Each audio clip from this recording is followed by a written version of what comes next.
Democratic presidential candidate, former member of Congress, John Delaney joins us now. Good to have you tonight, sir. It's great to be here, Shannon. Okay, so we saw you back there in January. Your quote saying this was highly suspicious behavior. Now that the special counsel, more than 2,800 subpoenas, 500 interviews, months, almost 2 years now of investigation, comes out and says clearly on the issue of collusion, it did not happen with the Trump campaign, anyone related to it, or any American approached by Russia to help them disrupt the 2016 election. Does that settle the question of collusion for you? No, listen, I think we need to see this report. I think the American people deserve to see it. I'm not exactly sure what's in the report. All I was able to do is see the same letter that came from Attorney General Barr. And I think it's incredibly important that the American people see what's in this report. There's an issue of public trust. Right, there's a huge amount of division in this country, and there's a lack of trust in our institutions.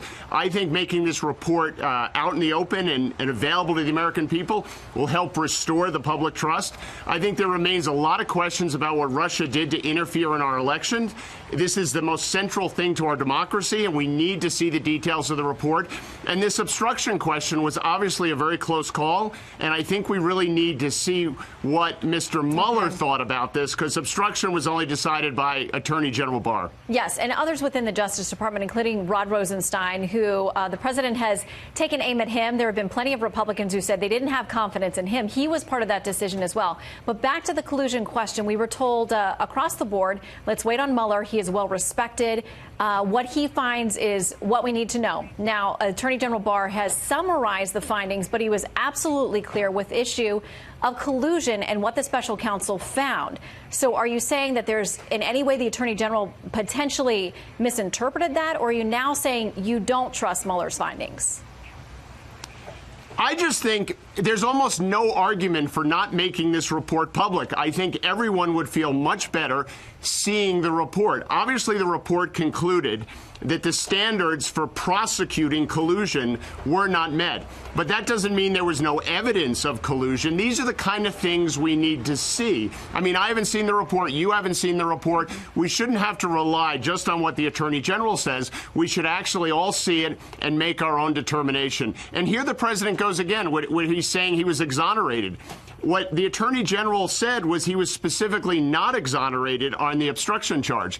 So again, Shannon, I just think everyone benefits if this report is made public, and we all have an opportunity to see it. And just so people know, if you haven't read the letter yourself, it did say the special counsel didn't make a decision on whether or not the president had obstructed justice, left it to the Attorney General. He and the legal team within the Justice Department then said the president was not guilty of obstruction. Okay, so on that point, that's to the Attorney General. I know there are a lot of folks who want to call him up to the Hill now to have him explain that and to see the underlying documents. The president has said, yes, let's let the public see it. I think that they should. So it looks like we're moving in that direction. I want to read something from Senator Grassley, who says this. This should serve as an opportunity for those who have engaged in baseless, irresponsible speculation the past few years simply because they do not like the president to reflect on how they have contributed to Putin's goal of undermining American faith in our system of government.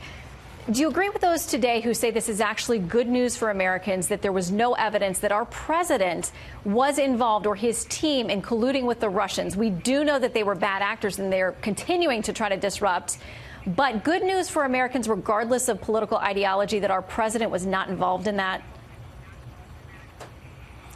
So listen, I think it's good news that the report is out, and I think it'll be really good news when we all get an opportunity to see it, and so that we all can be comfortable with the conclusions. This notion that Russia interfered in our elections, which all 17 intelligence agencies in this country confirmed, yet the president never has fully embraced. He's been an apologist for Russia in many ways. And so I think, again, it's so important to the American people to see what's in this report, understand what we're dealing with respect to Russia. They interfered in the 2016 election. They tried to interfere in the 2018 election. They're going to try again in 2020. And not giving the American people an opportunity to see this report, I think, in many ways, gives them confidence that they can continue to do it. So I think it'll be a great day when the report is public. I'm happy Mr. Mueller's report is done. I'm glad he was able to finish his work. I think he is a patriot. I think he worked really hard. And I look forward to reading his report. And I think we all should be interested in seeing what's in this report, drawing our own conclusions, and then being able to move on from this as Americans. You know, whether you're a Democrat, Republican, or independent, you should want to see this report. We should want to move on from this. Yeah, and the president says he wants it out there. It was a unanimous vote in the House where they voted. It hasn't gone to the Senate yet. Barr has promised, barring the issues of national security or other concerns, he's going to get out there as quickly as possible. So we look forward, as you do, sir, to seeing it ourselves as well. And we'll see you out there in the campaign trail. Thanks for stopping in. Absolutely. And thanks for having me, Shannon.